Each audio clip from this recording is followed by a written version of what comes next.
That, boys, I survived Beijing, and then if you can hear the cold, I also survived a home tournament I'm just rolling out of. A lot of basketball in the last 9 to 10 days. But hey, this is football, and this is an important week for football because week 13 just wrapped up, leading us into our final regular season week. So we'll talk a little bit about 13. Then we're going to take a look at how things went with our league, and then maybe do a little peek forward to see just where are the matchups we got to pay attention to as we head into the end of the regular season. Craziest thing about last week wasn't just that I wasn't able to record while I was in China. It's that I recorded this part in my classroom before I left, thinking, well, worst case scenario, I'll get on Yahoo. I heard it was not on the banned list yet. And then it was, and I really struggled just to start my lineup. So there was what it was. Anyway, we're back. Week 13 was super entertaining, but not always for the reasons I thought it was going to be. We do seem to have now our kind of powerhouses, and again, I didn't pick these ones out of the lineup, but it did make me think a little bit. If the Patriots and the Bears are our 1 seeds, is there a chance that the schedules just have gone a bit too far? I mean, it seems like every week, not that I'm cheering for the Bills and the Chiefs or the Eagles, but they're playing like the Monstars from Space Jam, and I feel like the Patriots just get the Titans every third week. I know that's not 100% true, and it's just a soft spot in especially the Bears schedule, but I don't know. Do we really, really want always the mediocre teams to climb up? The answer is maybe, or maybe they're not mediocre. And the wonderful thing about the schedule is we get to find out starting today. The Packers have owned, well, Rodgers will say it's him, have owned the Bears. I think it's like 16 out of the last 17 they've taken from them. But to be honest with you, at this point in the year, for the last couple years, the Bears have already been in tank mode, so I don't really know if that's an accurate stat. Now we have a team that's coached really well, runs the ball, and just apparently never turns it over against the Packers, who need the win way more than the Bears do. And I think they play them twice still. That's another one that's been kind of sticky. A lot of the divisional matchups really weighted, so you've got some that are super interesting, like the South, and I mean, the Colts look great, and yeah, I said this last week that I thought they were going to struggle with Houston, and now they have the Jags, so yeah, they came out to that hot start, but if they don't keep going, it could be kind of rocky. And the Jags I don't take seriously, but they seem to just get turnovers when they need them. And Daniel Jones only has one healthy leg. He has a broken leg, and they're just acting like it's okay. Like, he'll be fine. Will he, or is this like an ESPN 30 for 30 that's going to be made in 6 years about how we actually just saw someone's leg fall off in the middle of the game? The North is kind of the same situation. They're all playing each other. And AFC, I should say. NFC's doing fine. None of them are any good, and one of them have to make the playoffs. I mean, Pittsburgh, I can't believe it, but Rodgers is going to do the impossible, not just look like the homeless caddy from Happy Gilmore 1. I hate that I had to say Happy Gilmore. Can we pretend Happy Gilmore 2 just didn't happen? Good, move on. But actually, he might get Mike Tomlin fired, not just because Steeler Nation is posting really, really funny predictions about what's about to happen than it does, but he's kind of turned their offense into and their defense was always kind of except for their pass rusher. But like I said, Baltimore, super thankful that everyone was too fat, lazy, and drunk to actually watch their game last week, because if so, I think we'd be panicking. And speaking of health, I just don't think Lamar is. I mean, if he is, then he definitely was not worth the draft pick that people took him for. Well, I guess we'll see a little bit more as these things start to kind of even out, and we're going to get some pretty pivotal matchups.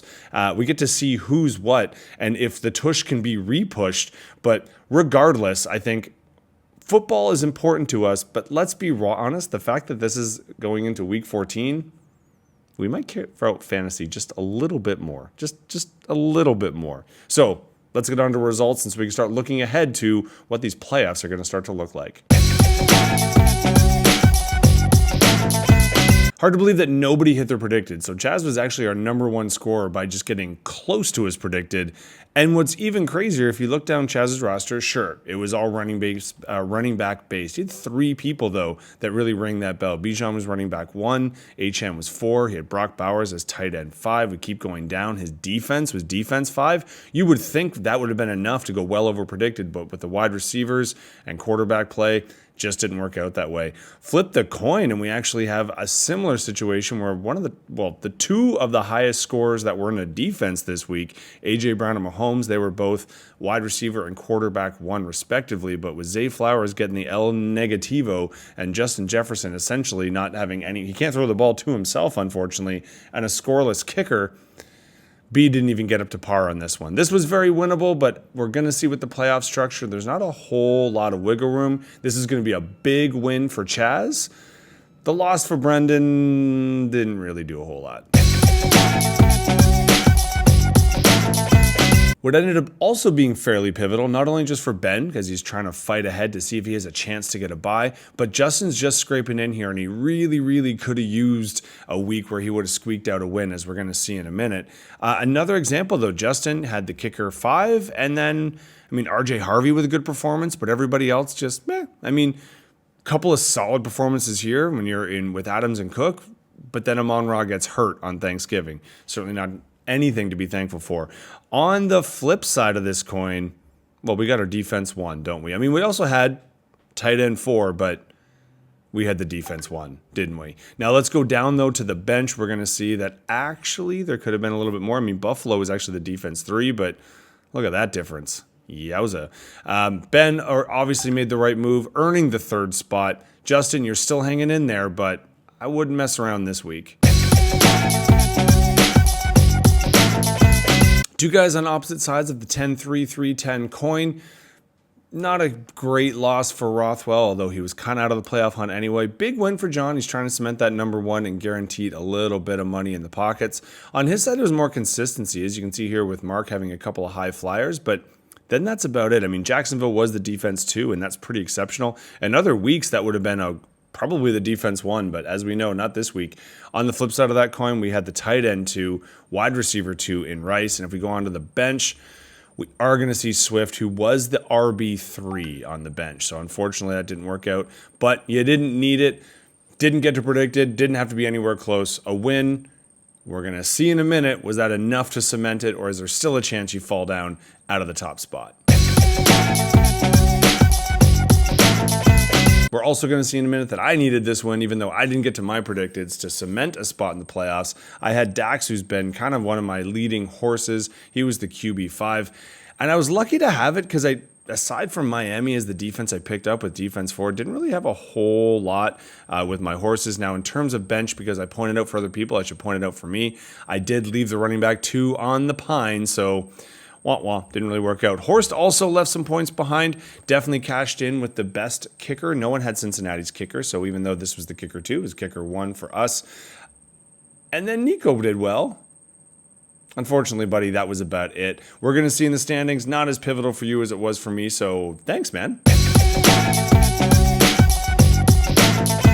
Hard to believe with scores like this that these are 2 playoff or potential playoff bound teams.